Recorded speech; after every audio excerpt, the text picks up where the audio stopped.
บรรยากาศยามสายๆพี่น้องอยู่บ้านสวนเนาะอากาศฉีดยาหมูแล้วพี่น้องก็เลยได้มาสวยแน่เนาะสบายดีเด้อพี่น้องสบายดีเพื่อสุขูสุคนเนาะสบายดียามสายๆเด้อเมื่อวานนี้คอยมาทำความสะอาดสวนเนาะตัดหญ้าก็เลยดูแปลนขึ้นสะอาดขึ้นพี่น้องทางนี้ก็แปลนเนาะ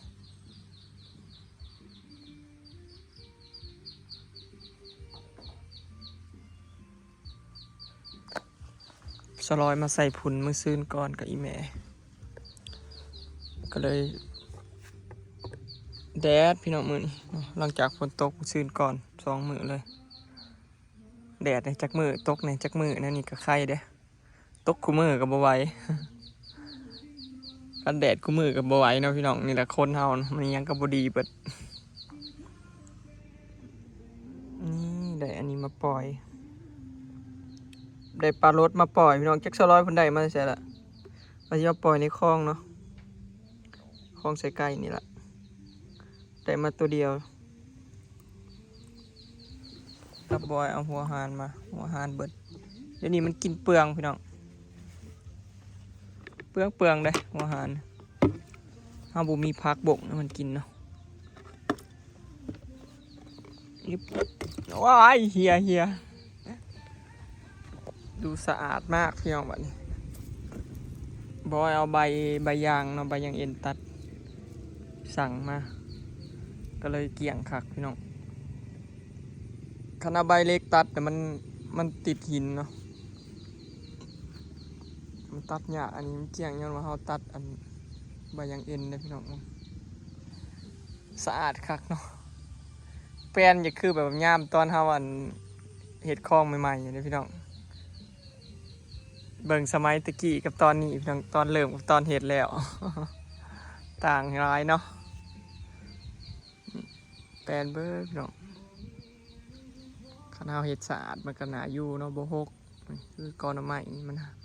ความห่างกันบ่หลายเฮากับทางแป้งเอามันก็สิเกี่ยงออกหน่อยเลยพี่น้องหน่อไม้บงเห็นบ่ขึ้นลำที่4แล้วถ้าพุ่นก็ออกหน่อหลายเนี่ยมีแต่ออกหน่อเบิดเนาะเดี๋ยวบอกสิพามาเบิ่งตัวนี้ขึ้น4 ลำรวมลำเก่าพอดีเป็น3 4เนาะอันนี้ก็น้ำไม้ก็อันเผา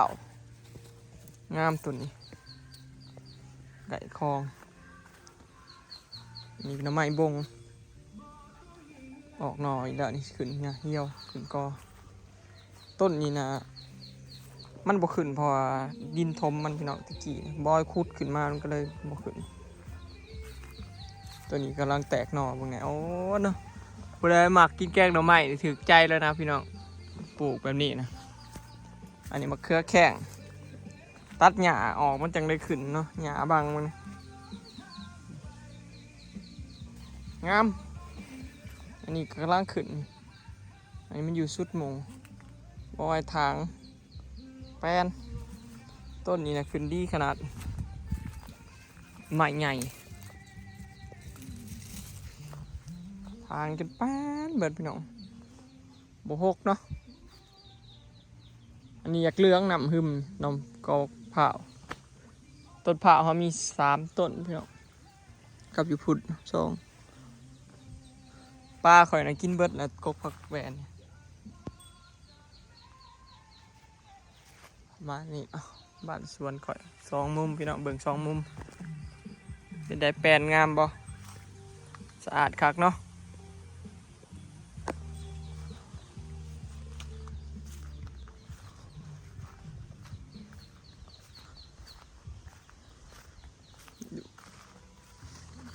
พอได้แย่งแต่ละมือนะพี่น้องได้ออกมาสวนนะบุคคลจากเมื่อนะมาแล้วก็มาแนมบางนั้นบางนี่ปลูกนั่นปลูกนี่คิดไปแล้วบ้านี้ เดี๋ยวสิปล่อยปลาอันนี้ก่อนพี่น้องอิบหัวหานกับ2 ใส่ใหญ่กับใส่กลางปลาหน่อยบูมี่แล้วมีแต่ลูกมันแหละแต่ว่าซื้อออกมาแต่2 ใส่หน่อยใส่ใหญ่บ่ได้จะซื้อใส่หน่อยน้ำปลารสข่อย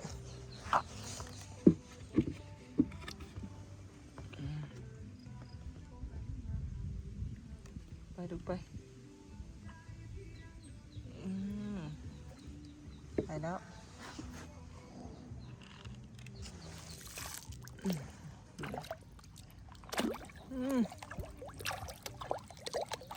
น้ำมันเกิดจากเคี้ยวเนี่ยพี่น้องเพราะว่าน้ำมันบ่ถ่ายเทเลยดิน แต่เก่านะน้ำนี่นะมันสิบกลงแบบบกวูบนะพี่น้องมือบอยสิได้เป่งน้ำใส่นี่มือละเทื่อเนาะสิได้เป่งอันซูมือนี่บ่ได้เป่ง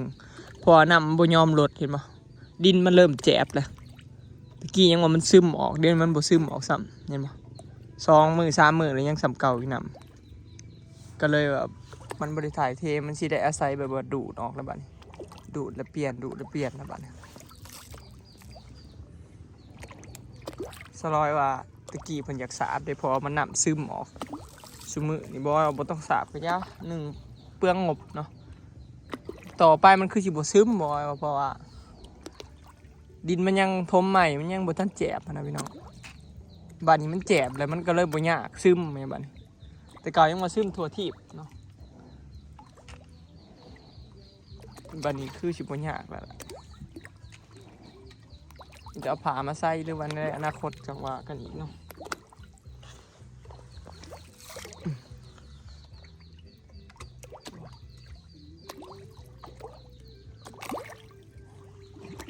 คาดว่าอนาคตมันยังซึมกับที่ก่อปูนเลยสาบเลยเนาะง่ายปลาค่อย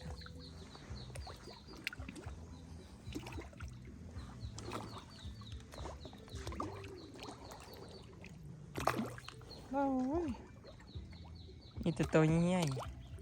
ๆพอได้แย่งน้ำปลาเนี่ยแต่ละมือ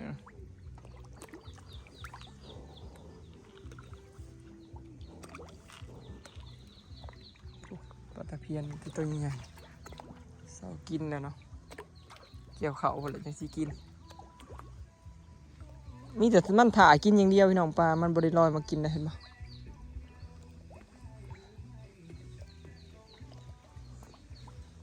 ไปเกลือปลาดุกข่อยมีเม่นหนึ่งนะเพื่อนว่าปลาดุกบอยคือบอกมาปีกโอ้ยพี่น้องพอจะกินมันดอกมันหา6 โตนให้มันใหญ่นี่รอจะกินเอาเลี้ยงไว้เบิ่งซะมันบ่หลายมันใหญ่นี่รอผูแบบสำแขนสำยังจังหวะเนาะเอาดอกปีกน้ำโตมันจังอิ่มสินะมันยังหน่อยแล้วมันก็ได้ตึกเบิดแล้วมันจะสิอิ่มปีกไปกินมวนบอยตัดหยาวนี่แฟนเบิดเกี่ยงเบิดเถอะนี่แฟนคักพี่น้อง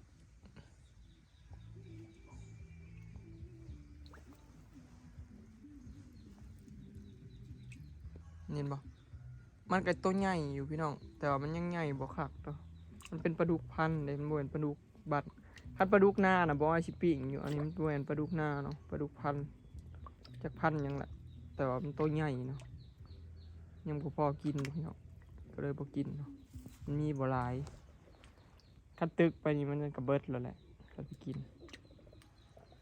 พุ่นแล้วถ้าเกี่ยวข้าวพุ่นละจะสิตึกไปกินไปปิ้งกินยามหน้าเนาะเกี่ยวข้าว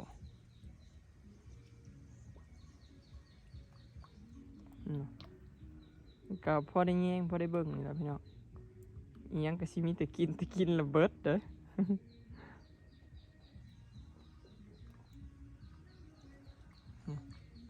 หนวดไปยุ่ม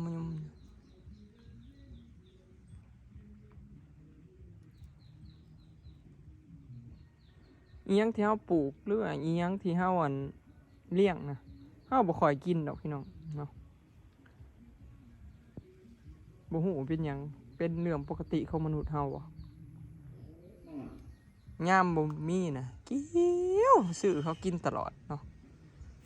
เวลาเฮาปลูกนั่นปลูกนี่เองก็กินอยู่กินบ่หลายจนหลายนะขายจังซี่นะอีหยังที่เฮาบ่มีนี่แฮงกินอะไรเอาว่าได้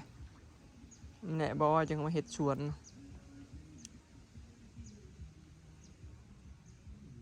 ป้าก็กินตะกี้นะซื้อเขานะโอ้ยซื้อตลอดพี่น้องคือแบบว่าบ่เคยกินปลากินปูนี่แหละพอมาเฮ็ด คลองให้ยังเองมันก็เห็นให้เราบ่ค่อยอยากแล้วก็บ่เปลืองเงินซื้อปลาเนาะคือต้นไม้ปลูกนั่นปลูกผักปลูกหยังคือกันได้ตะกี้บ่ว่าซื้อผักตลอดเนาะ200หยังอีแม่ก็มากินผักเนาะกินบัดนี้ปลูกเบิดทุกอย่างบัดนี้ยังเหลือแต่หมากกระทันกับหมากข้ามยังบ่ปลูกพี่น้องแต่มะขามนี่คือบ่ปลูกได้แหละเนาะแต่มะกระทันยังถ่าเบิ่งก่อนมาเทือนแล้วล่ะมักชีดานี่ก็มากซื้อเขาเจ้าบัดนี้ปลูกกินเองเห็นบ่บัดมันใหญ่ก็บ่ได้กินปานใดปลูกหลายหักแนวหมักน่ะปลูกหลายแต่ว่าเฮาหักบ่ค่อยกินเนาะมีแต่สิเอาไปขายนี่มันหลายบักฮุงคือกันนี่ซื้อเขากินคู่มื้อบักฮุงพี่น้องยามเจ้าของบ่มีนี่ไปซื้อเลาะซื้ออยู่เดี๋ยวนี้พอเจ้าของปลูกมันบ่เป็นเห็นบ่ตายเหี่ยวแห้งจักเป็นหยังมะเขือมะบวบนี่ก็บ่ได้ซื้อเนาะนี่แหละอาศัยปลูกแบบบ่ให้เจ้าของอยากสินะดอกกระเจียวนี่ก็ซื้ออันนี้ให้เจ้าของอันนี้ใกล้แน่บัดนี้ก็บ่ได้ซื้อแล้วก็บ่เปลืองเงินอยู่แบบพอเพียงไปนี่แหละสูตรพี่น้องเพื่อบ่ให้เบิดเงินเนาะคืออย่าเฮาที่เฮากินอีหยังเฮาปลูกเบิดโลดสมมุติกินมะม่วงก็ปลูกมะม่วงเห็นบ่เราปลูกมะม่วงอยากยังได้ก็มาเบ็ดกินแล้วก็บ่ต้องซื้อเขาบัดนี้เลยก็เจ้าของกินของตัวเองแล้วก็มีความสุขพร้อมแล้วก็บ่ค่อยอยากได้บ่ค่อยกินตลอดบัดนี้เฮาก็ประหยัดเงินไปเนาะถ้ามีแต่ซื้อทุกอย่างบ่ไหวดอกพี่น้องอีหยังก็แพงเข้าออกแล้วบัดนี้มีผู้ใดมักเฮ็ดบ้านสวนคือบ่อยู่พี่น้องมักอยู่แบบบ้านสวนเนาะบ่ค่อยบ่มักอยู่ในบ้านมักอยู่กับธรรมชาติเนาะหลายคนสิรู้จักว่าบ่นี่มักเข้าป่าเข้าดงเข้าไปหาอยู่หากินหาปูหาปลาหยังกินข้าวปลาจังนะมักแบบนี้คือเฮือนก็เฮ็ดเป็นแบบบ้านสวนมักแบบนี้เนาะโล่งเย็นสบายบ่มักแบบแอมอัดยามกลางวันก็นอนนี้นอนเปสินะกลางวันลงมาแต่นอนทั้งเทิงเฮือนเสื้อบ่พี่น้องคอยยังมันก็คิดมื้อนี่คอยมุ่งกระเบื้องนี่คอยคิดดีเลยเด้อพี่น้องความร้อนความหยังนี่ต่างกันเลยเด้อพี่น้องกับสังกะสีนี่ตะกี้คิดอยู่ได้ว่าสิมุงสังกะสีบ่อย่ามันห่วงหยังบ่ก็เลยยอมซะคันเบิดเงินเฮ็ดใหม่ก็สิยามันว่าเอามุงกระเบื้องเลยมาแล้วเย็นพี่น้องมุงกระเบื้องบ่ได้มีความรู้สึกว่าเฮือนมีหลังคาเลยเย็นกว่ายังก็เย็นกว่าหญ้าอีกว่าจักกระเบื้องยอมรับไว้ว่าเย็นแฮงกระเบื้องเพราะเขาบ่เคยมุงเฮือนกระเบื้องแบบทรงนี้จักเทื่อนะแล้วมีเกยแนวนี้นะเชื่อบ่ว่าทั้งลุ่มนี่บ่เย็นเท่าทั้งเทิงยามแดดนี่ม้อยขึ้นอยู่เทิงพุ่นใด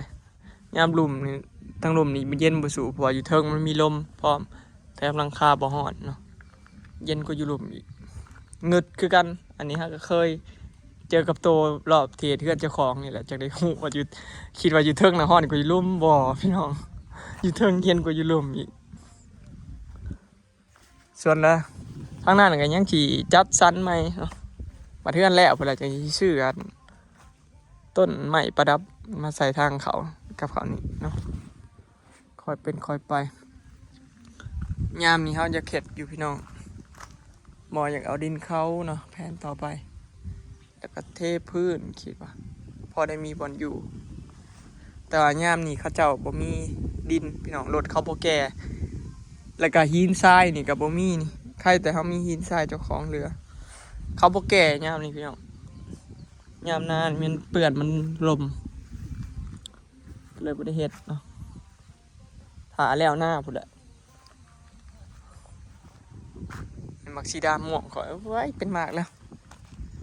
เย้ซื้อมาแต่ฝั่งไทยได้พี่น้องถ้าเบิ่งรสชาติมันสิแซ่บบ่แต่ว่าข่อยเคยเห็นอยู่เขากินก็เคยกินเทื่อหนึ่งแซ่บสีดาม่วงก็เลยซื้อมาต้นนึงถ้าเบิ่งมันสิจับบ่อันมันใหญ่เคยกินอยู่ไทยพี่น้องสีดาม่วง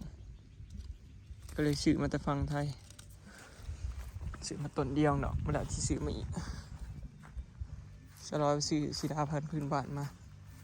ผักขมิกกระปูกเนี่ย ปลูกเวิร์ดนับตั้งแต่ผักติ้วผักกระโดนปลูกนะพี่น้องปลูกเบิดอหย่างที่เขากินสีดานี่หลายอันนี้สีดาบ้านเฮาเดิมพี่น้องหน่วยน้อยอันนี้สีดาพันหน่วยน้อยธรรมดาบ้านเฮาทางพุ่นมันสิเป็นสีดาแบบหน่วยใหญ่มักมีอันนี้อยากตายมักโซโอน้ำหึมฝนตกคู่มือกับหมากอันนี้หมากกีฬาอยากตายหมดเลยน้ำหึมแล้วจะสิทมดินไหมเนาะประมาณนี้พี่น้องบ้านสวนก่อนพายางเลาะเบิ่งว่ามีหยังนี่ไปเถ่าคอยเห็นมาจักเถื่อบ่เห็นสวนกันจักเถื่อพี่น้องจักเพิ่นไปทางใดยินว่าเขาจะสิมาเฮ็ดเฮือนให้เพิ่นแหละพอเถ่าบ่แป๊บจักยามได้แหละล่ะวะตอนแรกว่าสิมาแล้วฝนตกแล้วบ่ได้มามันยากยามนี่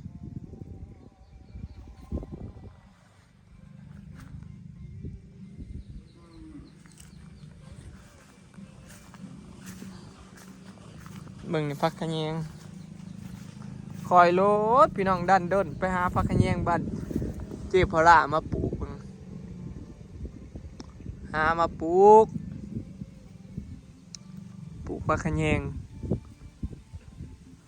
อีหยังก็หามาปลูกสิได้อีกแลนไปหามันแล้วแหละเดินสวนเจ้าของบ่ได้ตายอึดพี่น้องแม่นเบิดแถวนี้ออกปุ๊บทั่วเฮือนเลยนะพักขะแยงนะมันเกิดย้อนว่าดินนี่นะเขาไปจกมาแต่หน้าผะเถาไข่พี่น้องเนาะดินหน้าผะเถาไข่แล้วมันจกมาทางเม็ดมาทางดินเลยมันเลยมีเม็ดอันพักขะแยงเนาะออกเต็มเฮือนบ้านโอ้ยมาแล้วหามาปลูก เนาะสบายไปพี่น้องเนาะมีพักขะแยงกินโดยอัตโนมัติเลยบ้านนี้ออกมาแมนเบิดละแถวนี้ดินไอ้บอยชิพามเลยเนาะบอยตัดหญ้ามาวันนี้เต็มนี่แถวนี้แถวในเฮือนนี่ก็มีนี่พักขะแยงนี่แมนเบิดละแถวนี้นะขึ้นนี่ทั่วเฮือนเลยพี่น้องสบายไปอัตโนมัติเลยแล้วนี่เดินนี่ก็แมนเบิดยามแกงหน่อไม้นี่โอ้ยบ่อยากเก็บไก่พี่น้องเก็บในเฮือนนี่ก็ได้เนาะผู้ใดมักบ้านสวนบรรยากาศเป็นอย่างนี้พี่น้องมันคอยเปลี่ยนแปลงไปเรื่อยๆเนาะเดี๋ยวถ้าเบิ่งตอนต้นไม้ใหญ่พี่น้องมันสิเป็นยังไงแห่งสิคือสวนแห่งคือสิคือแบบอันนั้นขึ้นบ่เนาะสิงามขึ้นหรือสิหกขึ้น เสียดายแต่ตูบข่อยนี่มุงสังกะสีมันเหี่ยวอ่อนเนาะค่าสิมุงกระเบื้องพัดคือสิมุงยากเลยต้องได้จอดใหม่แน่นอนเพราะ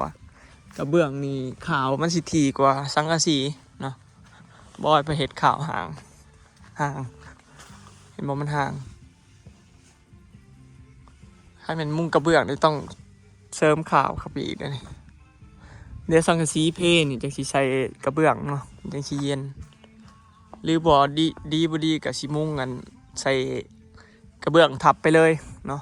เดี๋ยวถ้าเบิ่งก่อนบัดมีเงินก่อนเดี๋ยวสิให้สร้างเท้าจัดการให้บัดก็มาเห็นเฮือนเนาะพอตู้มันสิได้เย็นขึ้นนะเห็นลายลังอยู่เลยแต่ส่วนลายเขาบ่ค่อยเฮ็ดดอกมุงทับกันส่วนลายเขามีแต่หม่างเห็นส่วนหน่อยเนาะคลิปนี้ก็สิขอเก็บภาพบรรยากาศสำนี้เด้อเนาะพี่น้องฝากเบิ่งคลิปฝากเป็นกำลังใจให้หน่อยเด้อเนาะไปแล้วสบายดี